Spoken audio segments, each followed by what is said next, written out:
তারুণ্যের পদচারণা, বজ্রকণ্ঠে স্লোগান, মুখরিত রাজপথ। দেশ গড়তে জুলাই পদযাত্রায় এনসিপি উত্তরের জনপদ ঘুরছেন নাহিদ আক্তার, হাসনাত সার্জিসরা।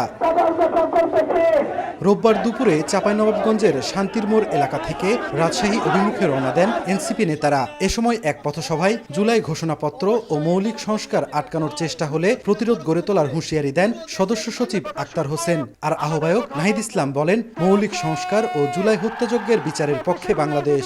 বাংলাদেশে যদি মৌলিক সংস্কারকে কেউ বাধাগ্রস্ত করার চেষ্টা করে, বাংলাদেশে জুলাই সনদ, জুলাই ঘোষণাপত্র কেউ যদি আটকিয়ে রাখতে চায়, তাদের বিরুদ্ধে এই চাঁপাইবাসীকে প্রতিরোধ গড়ে তুলবে।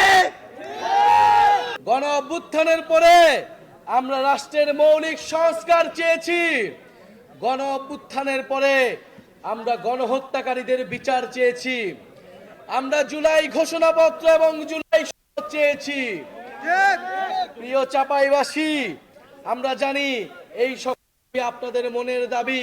সন্ধ্যায় রাজশাহীর সাহেববাজার মোড়ে আরেকটি পথসভা করেন এনসিপি। এ সময় গোয়েন্দা সংস্থা ও ডিসিএসপিদের ভূমিকার বিষয়ে সতর্ক করেন নেতারা। প্রশাসন ক্যাডার থেকে পুলিশ ক্যাডার, ডিসি থেকে এসপি, ওসি থেকে ইউএনও, সবাইকে একটা কথা স্পষ্ট করে বলে রাখি, যদি আপনি কোনো দলের হয়ে উঠেন তাহলে আওয়ামী লীগের সময়ের কথা মনে করুন, আপনার পরিণতি ওই একই রকম হবে।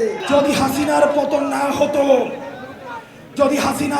না হতো, তখন এই ডিসিএসপিরাই গণভবনে প্রমোশনের জন্য লাইন ধরত। আর পরিবারতন্ত্রের অবসান ঘটিয়ে মেধার ভিত্তিতে রাজনীতি ও দেশকে এগিয়ে নেয়ার আহ্বান নাহিদ ইসলামের। স্বৈরতন্ত্র এবং পরিবারতন্ত্রের অবসান ঘটাতে হবে এই বাংলাদেশ থেকে। সাইফুর রহমান রকি, সময় সংবাদ, রাজশাহী।